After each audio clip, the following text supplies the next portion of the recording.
Hello everyone, welcome to another lecture of XHTML CSS. I'm going to talk in this lecture about bugs, errors, and debugging. In the world of web development, you may hear a lot of bugs.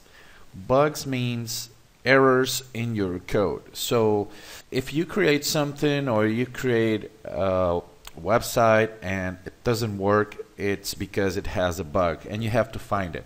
So somewhere in your code something is written wrong, so you have to search for all those bugs or all those errors. Now we call that action debugging. Debugging means every time you have to search for all the errors in your code. Okay, so pretty simple. Bugs and errors are basically the same. And debugging means search for all those errors in your code. There's a lot of tools that will help you out to search all those bugs. Some of them included in Notepad++ or other editors or in Dreamweaver.